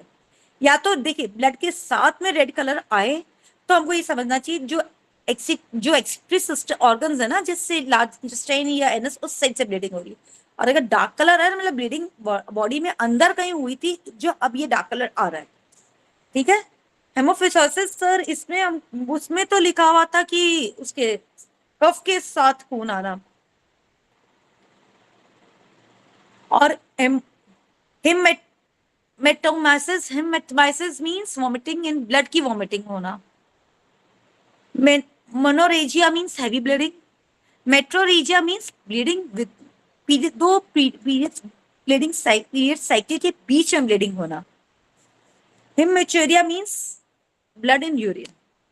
ठीक है, ये सब मतलब बेसिकली इसका क्या मतलब हुआ, लॉस ऑफ ब्लड क्या का मतलब ये हुआ, इन सब से क्या, इन सब का निष्कर्ष क्या निकला, कहीं ना कहीं से खून बाहर आ रहा है, इसके कारण हमारा खून कम हो रहा है। बेसिकली मतलब ये होगा कि किसी ना किसी चीज जगह से खून, देखिए खून अगर कहीं से लीक हुआ है तो वो बाहर ही निकलेगा, बॉडी में अगर रहा तो क्लॉट्स क्रिएट कर देगा, तो वो तो एक बड़ी प्रॉब्लम हो जाएगी। बेटर वो बाहर ही निकल जाए, हमको पता चल जाए क्या हो रहा है, और अगर वो बाहर निकला तो कहीं ना कहीं से निकला तो हमको समझ आना चाहिए। और देखिए मैं एक और बता रही हूँ, कभी कभी गर्मी से भी ब्लड आ जाए, कोई नाक से नक्सीर आ जाती है, वो एक अलग चीज है, लेकिन अगर कंटिन्यू नक्सीर आ रही है 2-4 दिन मतलब बच्चों को, तो हमको थोड़ा समझना चाहिए भाई कुछ और हीट है अंदर कहीं ना कहीं जिसके कारण आ रही है। डार्क स्टूल एक दिन आया तो क्या पता फूडिंग की प्रॉब्लम होगी, कंटिन्यू डार्क स्टूल आ रहा है तो ब्लीडिंग का प्रॉब्लम है। एक बार हमको चेक करवा लेना चाहिए। अब ये होता क्यों है? लीवर ब्लड स्टेसिस से लॉस ऑफ ब्लड होता है। तो हम आप ये सब तो एक बार वैसे पढ़ चुके हैं, लेकिन देखिए इसमें जो है एपिस्टेसिस मींस लीवर ब्लड के स्टेसिस के नाक से खून आना, painful and irregular periods, periods से पहले लीवर में अगर प्रॉब्लम होगी ना पीरियड से पहले पेन आएगा। हम जनरली ये चीज देखेगा, आप आगे जाके मेंस्ट्रुएशन वाला वो पढ़ेंगे उसमें देखेंगे लीवर से अगर रिलेटेड प्रॉब्लम आ रही होगी तो पीरियड से पहले पेन होता है बहुत ज्यादा, और पीरियड्स तक पेन होगा, एक बार हो जाएगा उसके बाद कंपैरेटिवली फर्स्ट डे के बाद कम हो जाता है, तो मतलब वो लीवर से प्रॉब्लम आ रही है। Menstrual dark blood dark and clotted, menstrual blood dark and clotted क्यों है? हमको मैंने आपको समझाया था अभी थोड़ी देर पहले, स्टेटस हुआ था, ब्लड वहां रुका हुआ था, बहुत दिन तक रुका हुआ था, इसलिए उसका कलर डार्क हो गया, और उतने दिन तक रुकने के कारण उसमें क्लॉट्स हो गए, इसलिए वो क्लॉटेड ब्लड है। Sides of the tongue purple, इसे मतलब आप अगर वापस से रिकॉल करेंगे ना तो ये स्टेटस ऑफ ब्लड के ही, status of blood in liver वाले ही सिम्टम्स है। पर्पल कलर साइड्स में इसलिए क्योंकि लीवर का ऑर्गन, लीवर टंग में पर्पल साइड्स में दिखता है। Vomiting in blood, vomiting in blood आपको और 2-3 में भी मिल सकता है शायद। वॉमिटिंग इन ब्लड, ब्लड में वॉमिटिंग आती है ना तो नहीं, जनरली लीवर पे ध्यान जाता है। मैं एक पेशेंट को देखी हूँ ऐसे। हीट इन लीवर में also cause blood in loss, ये मैंने आपको बताया ना, हीट से भी ब्लड लॉस होता है। इसमें भी एपिसेसिस होगा, मैंने कहा था ना कि अगर बच्चे को लगातार ब्लीडिंग हो रही है, नाक से खून आ रहा है, तो हमको स्ट्रेसेस तो होएगा नहीं देखो बच्चे में जल्दी से, तो उसमें हीट ही होएगी जनरली। हिमेटेरेसिस का मतलब क्या बताते हैं? हिमेटेरेसिस मतलब कफ में खून आना, ब्लड कफ जो स्पेक्ट्रम आता है ना उसमें खून आता है। हिमेट्रोफेसिस मतलब वो बताता है vomiting in blood. Face, red eyes, red tongue with yellow coating. देखिए ये देखिए हीट है, red, heat creates red colour. Eyes red, liver opens an eyes, बाकी में शायद आइज रेड नहीं होगी, लीवर ओपन्स एन आइज, इसलिए लीवर में हीट है तो आइज रेड होगी, चाहे वो ब्लड में आई हो नहीं आई हो, लीवर हीट जनरली आइज में, आइज को रेड कर देगी। और रीजन होता है एक्सेस अल्कोहल और मीट। हीट का मैंने आपको बताया था, एक्चुअली मैं बताना भूल गया, alcohol is also one of the major reason for creating heat in the body. तो देखिए खराब है चीज को अवॉइड कर लो, हेल्दी रहना तो अवॉइड कर लो waxy. And spleen are not able to control the blood, spleen के कारण नहीं हो रहा है तो प्यूपरा, प्यूपरा मतलब स्प्लीन अगर ब्लड को होल्ड नहीं करे ना तो क्या होगा ना, कहीं की नील जमती जाएगी बहुत जगह, क्योंकि वो खून निकला वहां नील जम गई, फिर वो हट भी जाएगी, कभी कभी हट भी जाती है लेकिन वो एक बार नील जमती रहती है। Blood spots under the skin because spleen is not able to hold the blood, तो वो सब जगह पे स्पॉट्स। देखिए अगर ब्लड इन यूरिन, क्योंकि वो होल्ड नहीं कर रही इसलिए यूरिन में ब्लड आ रहा है। स्टूल, मोनोरेजिया, मेट्रोरेजिया, ये सब मैंने आपको समझा चुकी हूँ चीजें, है ना। There may be blood in urine due to kidney deficiency also, kidney की प्रॉब्लम हो तो भी, and causing empty heat. Empty heat मैंने आपको बताया था, एम्प्टी हीट मतलब ये नहीं कि हीट कम है, मतलब यंग ज्यादा हो गई जिसके कारण यांग कम हो गई, कंपेयर या empty heat always sir comparative statement. Sir आपको इनको समझा दिया है क्या एम्प्टी हीट वगैरह अभी तक? एक्सेस और एम्प्टी हीट वाला वो जो था यिंग यांग वाला। सर आप म्यूट है।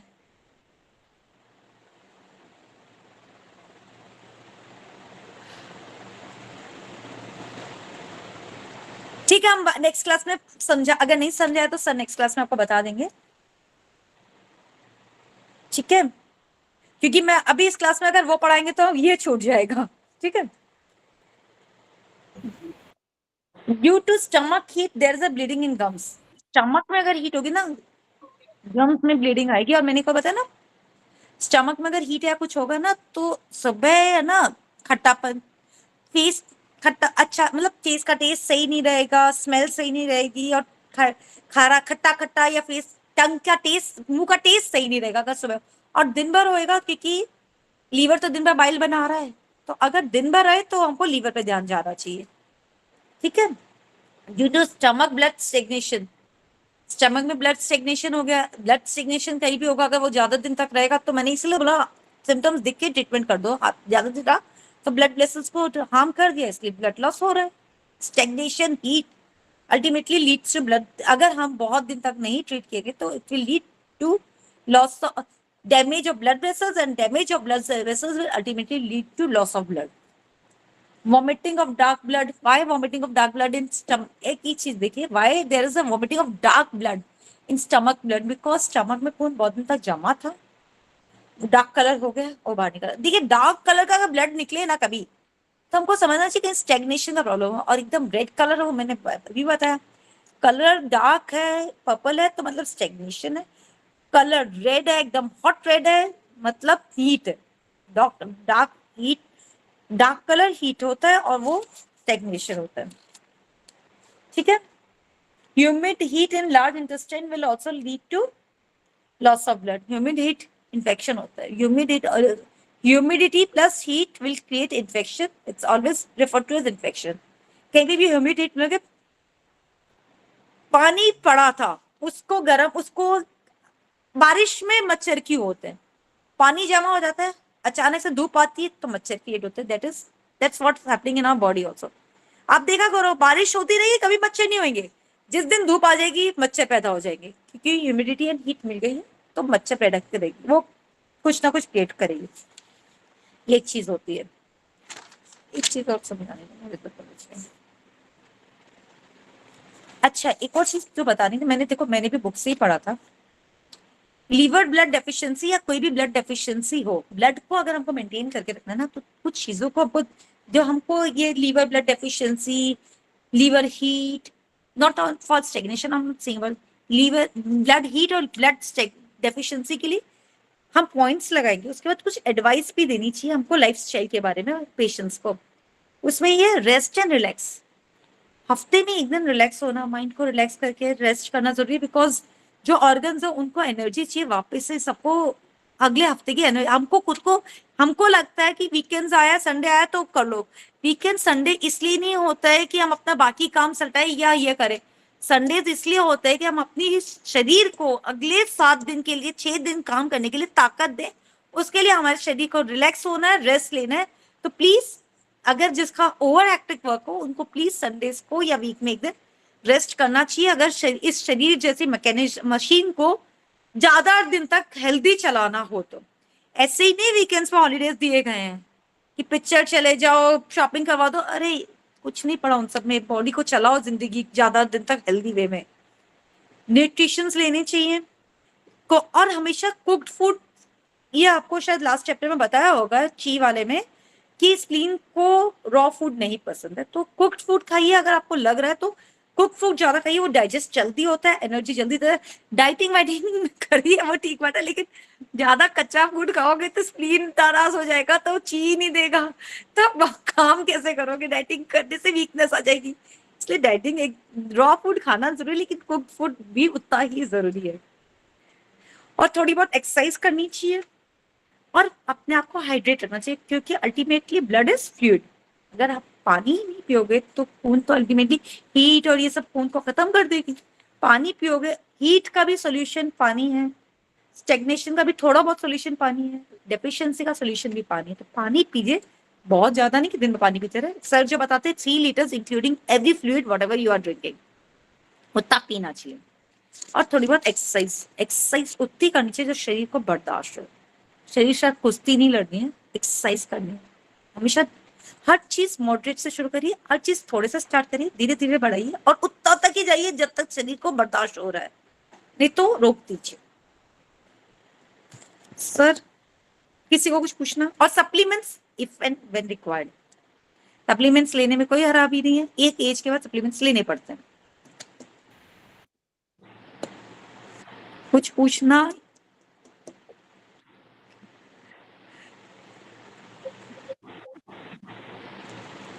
एक क्वेश्चन मेरा है, जैसे आपने बोला कि गम्स में मसूड़ों से ब्लड आता है, तो उसके लिए आपने स्टमक को रिस्पॉन्सिबल बोला कि उसके प्रॉब्लम की वजह से होता है, तो उसमें हमें कौन से फिर क्या मतलब ट्रीटमेंट क्या देना चाहिए? स्टमक हीट बताया था मैंने ना, स्टमक हीट का बताया था ना, स्टमक हीट डेफिशिएंसी। जी जी, स्टमक हीट को करिए आप, उसको करिए, स्टमक हीट घटाइए, उसका है प्रोटोकॉल दिया हुआ है बुक में। तो उसे कर दीजिए, ठीक है, खड़ी हुई है। बाय। और ये स्पेशली डायबिटीज का भी पॉइंट है। हेलो, ये आप लोग ओके सर, ये डायबिटीज के लिए भी यूज होता है, स्टमक हीट चाइनीज। ठीक है सर, थैंक यू।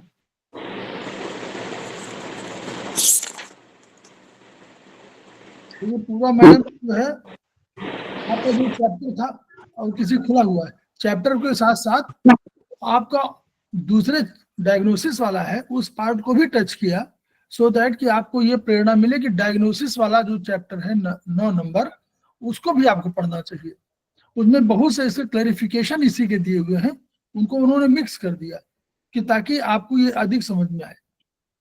तो इसलिए इस चैप्टर के साथ साथ उस चैप्टर को भी देखिए, और जहां कहीं आपको समझ में ना आए कि टोनिफिकेशन या सिडेशन करना हो, वहां आप इन पॉइंट्स पर मेथी जरूर बांधिए, मेथी जरूर लगाइए, तो वो आपको बैलेंसिंग के उसमें आपको देंगे इस रूप में। दूसरा जो है, अभी पूर्वा मैडम ने कहा,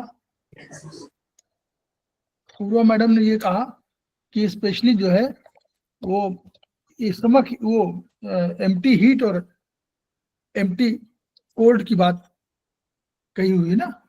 तो एम्प्टी हीट और फुल हीट और एम्प्टी कोल्ड और फुल कोल्ड जो है कंडीशन क्या होती है, वो एक सिंपल सा बता रहा 2 मिनट के लिए कि दो इन और यांग का दोनों मान लीजिए इस लेवल पर है, ठीक है। तो दोनों एक इधर ये मान लीजिए राइट वाला हम लोग यांग इन मानते हैं सामान्य रूप से, तो राइट वाला इन और लेफ्ट वाला यांग, तो दोनों ही बराबर पर हैं। ऐसे बैलेंसिंग पॉइंट है तो ऐसे होना चाहिए। अब मान लीजिए ये इन है, ये इन यांग अपनी जगह पर है, इन कम हो गया, किन्हीं कारणों से इन कम हो गया, तो होगा क्या, गलती तो यांग की नहीं है, ये तो अपनी जगह पर है। तो यांग माने गर्मी और इन माने ठंडक, ये बात है कि नहीं, सही बोलिए। इन माने ठंडक, यांग माने गर्मी, तो ये गर्मी ये सर्दी है। तो अगर मान लीजिए गर्मी अपनी जगह पर रहे और ये सर्दी कम हो जाए, तो आपको क्या लगेगा, गर्मी लगेगी कि नहीं लगेगी, गर्मी लगेगी। लेकिन ये इसको कहेंगे एम्प्टी हीट, क्यों, क्योंकि वर्चुअली हीट नहीं बढ़ी है, बल्कि ये अपनी जगह पर कायम है, यही कम हो गई है, ये इन माने ठंडक कम हो गई है, तो गर्मी आपको अधिक लग रही है, इसको बोलेंगे एम्प्टी हीट। अब देखिए दूसरी कंडीशन यहीं पर है, और ये लेफ्ट वाला यांग है, ये गर्मी है, ये यूं बढ़ गया, तो इसमें गलती किसकी है, यांग की कि इनकी, यांग की गलती है, यांग ऊपर हो गया, तो यानी ये फुल हीट कंडीशन है, इनकी कोई गलती नहीं है, इन ठंडक की कोई गलती नहीं, उतना ठंडा था, लेकिन यांग जो है अपनी गर्मी बढ़ा चुका है, तो अब जो है इसको फुल हीट कंडीशन बोलेंगे। इसी का जस्ट उल्टा, अब ये अपनी जगह पर है और यांग जो है, ये यांग है, यांग कम हो गया, तो इसमें इनकी कोई गलती है नहीं गलती, लेकिन इस आपके शरीर को ठंडक लगेगी, क्योंकि ठंडक बढ़ी हुई लगेगी ना, कोल्ड, गर्मी की तुलना में ठंडक बढ़ी है, इसको बोलेंगे एम्प्टी कोल्ड। अब देखिए ये कोल्ड है, राइट वाला ये अपनी सीमा से ऊपर चला गया यहां, तो इस गलती किसकी है, यांग की कोई गलती नहीं है, इनकी गलती है, यानी ठंडक खूब बढ़ गई, इसको बोलेंगे फुल कोल्ड कंडीशन। तो फुल कोल्ड कंडीशन कहाँ होगी, पर्वतारोहियों को ऊपर जाएंगे और खूब बिल्कुल जैसे उत्तरी ध्रुव में पहुंच जाइए तो गलने लगेगा, क्योंकि उत्तरी ध्रुव में क्या है, इन है, इन है पूरी, वो पूरा जो है आपको वहां हीट है नहीं। उसकी विपरीत जो है आप जहां गर्म प्रदेशों में जाइए, या लू दिन में आप 50 डिग्री टेम्परेचर है और दिन में आप निकल जाइए बनियान पहन करके, है ना, तो अल्टीमेटली क्या हो, पहले आपको स्वेटिंग होगी, स्वेटिंग होते होते अंत में क्या होगा, सारा पसीना सूख चुका होगा, अब गर्मी खूब बढ़ जाएगी, तो इन तो वहीं पर थे, इन खत्म हो गई वर्चुअली, क्योंकि उसने सुखा दिया, इनने सारे यांग ने सारे इनको सुखा दिया और यांग बढ़ गया, अपनी सीमाओं से ऊपर बहुत हो गया। अब इसको बोलेंगे फुल हीट कंडीशन।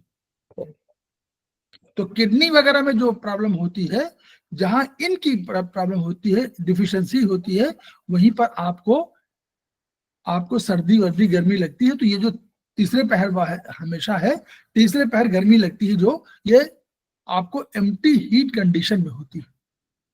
ठीक है, ये गर्मी नहीं होती है, ये एम्प्टी हीट कहलाती है, ये फुल हीट नहीं है। क्लियर? तीसरा पैर मतलब तीसरा पहर मतलब दोपहर के बाद, 2 बजे के बाद, 3 बजे, 4 बजे। दोपहर हम लोग बोलते हैं ना 12 बजे के बाद, उसको दोपहर बोल देते हैं। अब तीसरा पहर, चार पैर मानते हैं, वो तो पुराना वाला है। नहीं, लेकिन तीसरा पहर सर डायग्नोसिस ना, भगवान श्री कृष्ण कहते हैं कि 4 पहर बंशी बट भटक्यो और सांझ परे घर आयो, और मैं बालक बैयन को छोटो छीको के ही बिद पायो, और मैया मोरी मैं नहीं माखन खाए, है ना। और ग्वाल बाल सब बैर परे हैं, उनके पतियाए, उनकी बातों में आ गई तुम। मैंने तो कुछ छोटा, मेरा छोटा हाथ है, कहाँ पहुंच पाऊंगा। तो वही है, वो सांझ पड़े, सांझ मतलब चौथा पहर सांझ का होता है। गोधूली माने जब गाय आती थी तो गोधूली, गाय की धूल उठती थी, तो उसको गोधूली बेला बोल दिया है। नहीं, गोधूली माने गाय की धूल। तो गाय बैल आते थे लौट करके वहां से, जंगल से, तो उनको गोधूली बेला, कि गो माने उनकी धूल। ऐसे हम लोगों का शब्दों का ऐसे होता है ना, तो गोधूली बेला। तो वो सांझ, वो थर्ड पहर माना 3 बजे के आसपास, आपको 3 से लेकर 4-5 बजे अगर आपको गर्मी लग रही है, तो इसका मतलब ये एम्प्टी हीट कंडीशन है। आप तुरंत किडनी इन वगैरह में सब में आप किडनी का देखिए, फिर नोट कर लीजिए, किडनी इन, किडनी यांग, किडनी ई और किडनी एसेंस। इनको 50 प्लस के बाद, लेडीज में 50 प्लस के बाद, मेल में 60 प्लस के बाद सबको लगाना चाहिए, नंबर 1। नंबर 2, इन दोनों कंडीशन के अलावा भी, आवाज में प्रॉब्लम हो रही, मैं तो बंद नहीं कर पा रहा हूं, और दूसरे लोग बंद करें।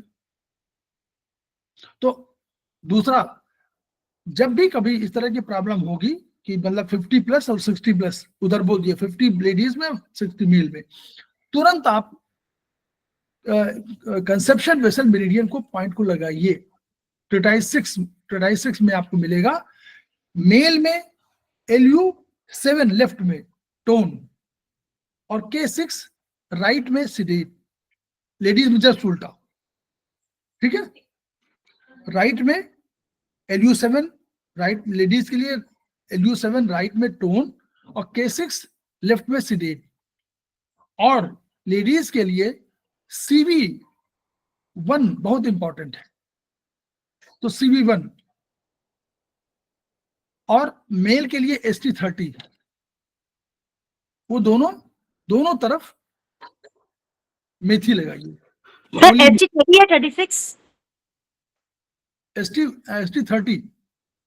ST30 मेल में दोनों तरफ मेथी, और CV1 वाला वहां मेथी। और लेडीज में ये आप देखिएगा, एक आध पॉइंट और भी आप लगा सकते हैं, उसमें आपको मिलेगा, जो मेरे हिसाब से चौंगमो वेसल का पॉइंट लगाइए। अगर आप लोग चाहेंगे तो ट्रेटाइस 6 तिवारी जी के पास होगा, उसको फोटो भेज देंगे, तो उसका चौंगमो, और वो बहुत इंपॉर्टेंट पॉइंट है। आप देखिए, अपने को स्वस्थ अगर कोई, देखिए मैं सबको कह रहा हूं, अगर अपने को स्वस्थ नहीं रख पाएंगे तो दूसरे का इलाज नहीं करना बेईमानी है। ये सर कितने दिन तक लगाना पड़ेगा? अरे भाई, जितने दिन तक आप दवाई खाना चाहते हैं। अच्छा सर। भाई देखिए, अगर एनर्जी आप खुद ही फील होगी ना, मैं कह रहा हूँ कि सारी एनर्जी तो आपका एनर्जी खेल है, आपको खुद मालूम पड़ेगा। आज आपने कहा बहुत कमजोरी लग रही है, तो पूर्वान जी ने कहा कि पहला क्या है, आपने या तो खाना नहीं खाया, अगर खाना खाया तो पचा नहीं, सब पाचन तिवारी जैसे पूछे कि पाचन क्या है, डाइजेशन। पूर्वान जी ने कहा कि आप खाना खाइए, मतलब व्रत रहिए, नहीं कह रहे कि व्रत मत रहिए, व्रत रहिए लेकिन पर्याप्त खाना खाइए, बैलेंस डाइट।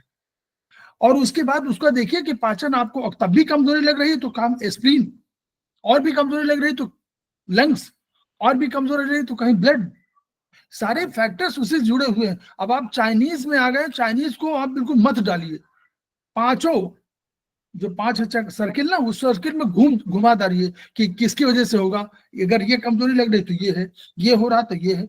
ऐसे आपको थेरेपी को मैं बार बार कहता हूं कि ग्रुप में क्यों चाहिए, नए नए विचार आने चाहिए, केवल उतने सीमित रखिए जो प्रोटोकॉल में लिखा हुआ है। नो, आप प्रोटोकॉल के सीमा के बाहर है। एक कंप्यूटर में तिवारी जी जानते होंगे, कंप्यूटर में एक हम लोगों को पहले जब लोग कंप्यूटर पढ़ने गए लेट मतलब बैक 99 में नैनीताल, तो उन्होंने एक हमको फार्मूला दिया था, हम लोग समझ नहीं पाए थे उसको। उन्होंने एक कोई बनाया, कोई ट्रायंगल, और उसने कहा कि एक पॉइंट दे दिया और कहा इस पॉइंट पे ट्रायंगल, इस पॉइंट पे गोला बना दीजिए। अब हम लोग सारे जितने अधिकारी थे सब परेशान, अब कैसे गोला बना। अब हम लोग देखिए, हम लोग ट्रायंगल जो बनाया है, हम लोग सारा दिमाग ट्रायंगल पे टिका हुआ है कि ये तो बिंदु बाहर है, ये पॉइंट ट्रायंगल के बाहर है, कैसे गोला बनेगा। उसने कुछ नहीं कहा, उसने कहा कि यू ट्रायंगल बनाया और कहा ये पॉइंट है, कहा गोला बनाइए। ये शर्त दिया ही नहीं था कि ट्रायंगल के अंदर हो कि बाहर हो। अब हम लोग अंदर ही सोच रहे हैं, दिमाग का खेल। उसने कहा मैंने शर्त कहाँ बताई थी कि आपको बाहर गोला नहीं बना सकते, बाहर बनाइए। तो ये हमारा वो है कि जो हम लोग एक प्रोटोकॉल दे दिया, अब हम SP6 को सीडेट करने के चक्कर में दिन भर पड़े हुए हैं। आप, मैं ये नहीं कह रहा हूं कि उसको वो गलत है, वो सही है। खेमका सर ने कितनी उम्र रही होगी जब उन्होंने किया होगा, समझ लीजिए 75 की 77 के आसपास डेथ हुई उनकी। तो और जब उन्होंने यहाँ किया हुआ 1995 में शुरू हुआ, तो 95 में कितनी हो रही होगी, 95, 2018 में उनकी लगभग डेथ हुई, तो कितना हुआ होगा। 2018 में 77 के थे, तो 95 में 18 और 5 23 साल पहले कितना रहा होगा उम्र, 50-55, और सबकी उम्र 50-55 है जी। तो इसी उम्र में तो उन्होंने पूरी किताबें है ना। तो ये मतलब मेरा कहना है कि सोच, अपनी सोच को सीमित मत करिए, आयुर्वेद में प्रोटोकॉल बनाइए, चाइनीज में प्रोटोकॉल। मैं चाहूंगा कि इनमें से कोई आदमी ऐसे निकले, सारे लोग निकले, सारे लोग, कोई आदमी, सारे लोग निकले, प्रोटोकॉल लगाएं, एक्सपेरिमेंट करें, उसका रिजल्ट देखें, बहुत अच्छे अच्छे रिजल्ट आएंगे। आप बिल्कुल फैंटास्टिक, मतलब अब कुछ नहीं, मैं समझ, जो लोग एक्सपेरिमेंट कर रहे हैं अपने पे एक्सपेरिमेंट करिए, दूसरे पे करिए, बगल में करिए, किसी को करिए, तो आप उसको देखिए, रिजल्ट निकलिए। आप लोग लिखते नहीं है, भूल जाते होंगे, कितने लोग ट्रीटमेंट करके बाद लिखते हैं, मैं जानना चाहता हूँ, ऐसे थोड़ा 2 मिनट। लिखते हैं सर। सर मॉनिटर मैं भी नहीं लिखती हूँ सर, नहीं लिखते नहीं, हैं। क्या लिखते हैं कि क्या कितना फायदा हुआ लिखते हैं कि प्रोटोकॉल नहीं, लिखते हैं? प्रोटोकॉल लिखते हैं सर, लिखते हैं। प्रोटोकॉल लिखने के बाद उसने बताया कि हमको इतना फायदा हुआ, ये लिखते हैं? नहीं सर, ये नहीं लिखते हैं। अब जो मेरा कहना प्रोटोकॉल, ये नहीं, अच्छा जिन प्रोटोकॉल, प्रोटोकॉल से हमें फायदा हुआ है सर वो लिखते हैं हम, अच्छा, और जिससे फायदा नहीं हुआ उनको नहीं लिखते।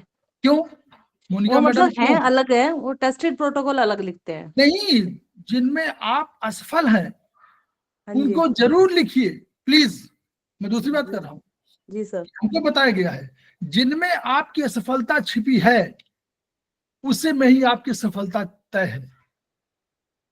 ये पॉइंट क्यों असर नहीं किया, इसका मतलब कि हमको कोई दूसरा पॉइंट तलाशना पड़ेगा, यही तो सर्च है, इसी को रिसर्च बोलते हैं।